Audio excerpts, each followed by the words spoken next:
Hey there.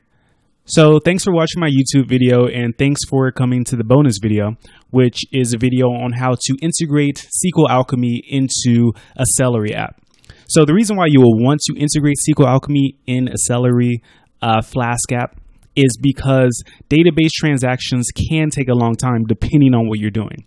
So if you are trying to query a lot of data for something, say a report, and then you take that data and generate a report and then maybe email that report to someone, this doesn't need to be something that people just sit at the browser and wait for. You can initiate an asynchronous task to go generate that report, and then when it's done, it can get sent to the user while the user can continue using your app in other ways.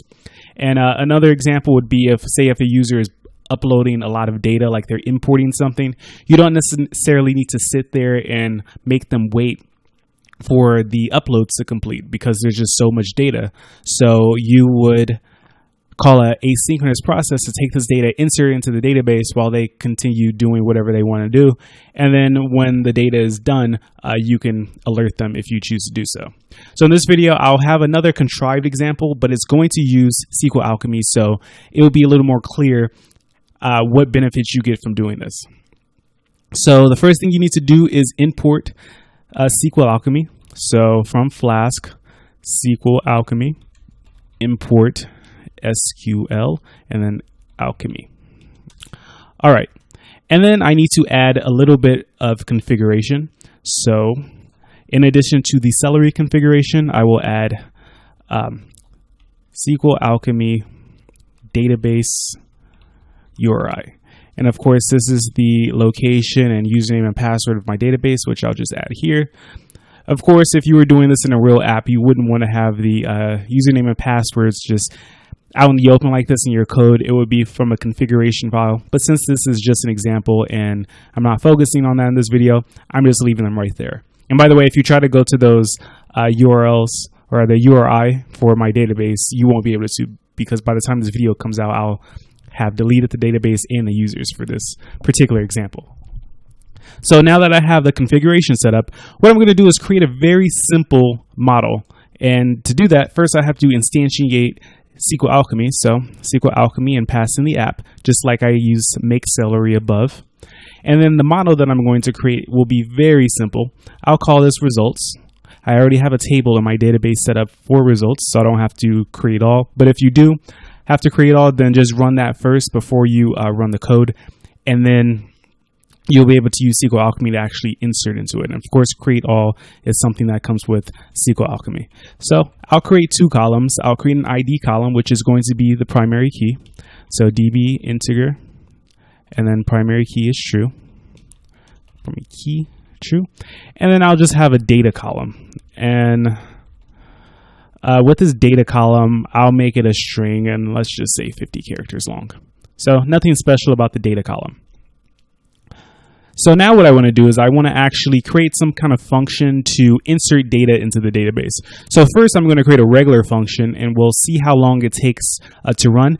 And then I'll add Celery to it, and we'll see how long that takes, or at least the perception from the user perspective. So I'll call this function insert because I'm going to insert a bunch of rows.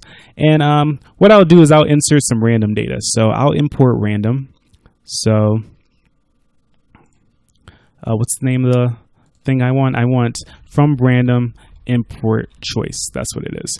And choice just picks a character out of a string randomly, or an object out of a list. I'm going to be picking a character out of a string, which I'll show you in just a moment here. So in insert, I'm going to loop. So for I and let's say X range 500. So I want to insert 500 rows. And I'll call this data. And then what I'm going to do is randomly generate a string using choice containing the first 5 letters of the alphabet. So A, B, C, D, E, for I in range 10. And all this means is I want to generate a 10 character string composed of random characters in the list of A, B, C, D, E. So once I have this string, I'm going to instantiate a database object. So I'll call this results equals results. And the data is going to be data. Okay. And then I need to add this data to the session. So db to session.add, and I'll add result. And then finally, after the loop is done, I will commit.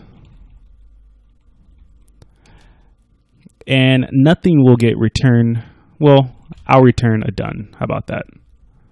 So I'll create a new route up here. Let's say app routes, insert data. I'll define the function. And basically what I'm going to do is return insert. So this is going to call insert, which is going to go in here, loop over 500 times and insert 500 rows into the table. And then when it's all done, it's going to return the string done to me. So let me start up the server. But before I do, I see I have a syntax error here. So I'll just add a parentheses and then I will start up the server. So Python Celery example.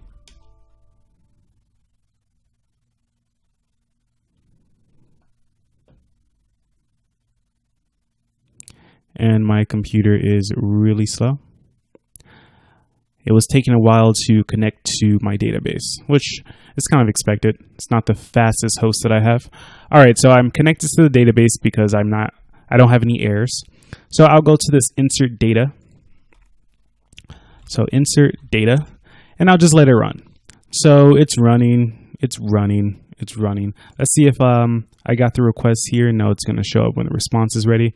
So it's trying to insert the data. It's slowly inserting the data. It's taking its time. 500 rows is quite a bit to insert, especially with my host being so slow. So hopefully this doesn't take too long. It should take maybe 20, 30 seconds to insert all the data. So it's probably chugging along right now slowly. Okay, so now it says it's done. And now let me go to my database. So before it had 0 rows, so I'll just refresh this. And now I see I have quite a few rows, 500 total. And you can see how my data is just random strings with characters from A to E. Okay, so that's not what we want. We don't want the user to sit there and have to wait for all this data to be inserted into the database. So now this is where Celery comes in. So now what I want to do is I want to make this a Celery task. So I'll just add the decorator above. So celery.task, and I'll give an explicit name just like I have above. So let's say Celery example dot insert. So I'll save that and I will start up a Celery server. So let me open up a second bash and then I'll move to the directory. And I'll get Celery started, but I believe I have to first start up the RabbitMQ server. So sudo service RabbitMQ server start, and it's starting the message broker. So just wait a moment for that. And then once this is done, I'll start up Celery using this same file. So Celery-A, and the name of this file is Celery example, but I want to be explicit, so I'll pass in Celery so it doesn't pick up any of the Flask stuff. And then worker, and then log level info. And that's it. So it should start Celery. And we see it has my 2 tasks. Now it has insert in addition to reverse. So now what I need to do is simply change my insert here from a regular function call to a Celery task call. So I have to do insert.delay, and there are no arguments to pass, so I'll just do that. And then I'll simply say I sent an async request to insert data into the database. All right, so I'll save that and make sure my Flask server restarts, and it did.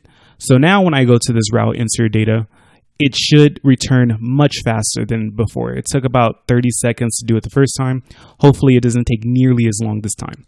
And we see right here I have 500 rows. So after this gets done, I should have 1,000 rows. So I'll go to insert data. I'll run it again, and look how quickly that returned. I sent an async request to insert data into the database. It was nearly instant. So now let's look at the Celery process here, and it says it received a task, Celery example dot insert, and now it's just working. It's not going to give us a progress update. It's just going to silently work on inserting all these rows into the database, and then once it's done, it's going to tell me that it's done, and it should tell me how long it took. So there it says insert is done, and it took 31.8 seconds. So that's 31 seconds that the user didn't have to sit there and wait for the data to be inserted. And now let's go back to the database, and I'll refresh this. And we see now instead of 500 rows, we have 1,000 rows. It only shows 30 rows at a time, but of course up here it tells you the total. So it's really that simple to integrate SQLAlchemy into your Flask and Celery combination app. So it makes it really powerful, just depending on what you want to do. But a database transaction is something that's really useful to be done in a separate task. Another example would be sending emails. Typically, sending emails from an app is pretty slow, so you want to put that in Celery. And anything else that just takes a long time, you don't want the user to sit there and wait, and they don't need instant results. You can always give them results later. So that's it for this video. I hope you enjoyed it, and once again, thanks for watching my YouTube video, and thanks for watching this bonus video.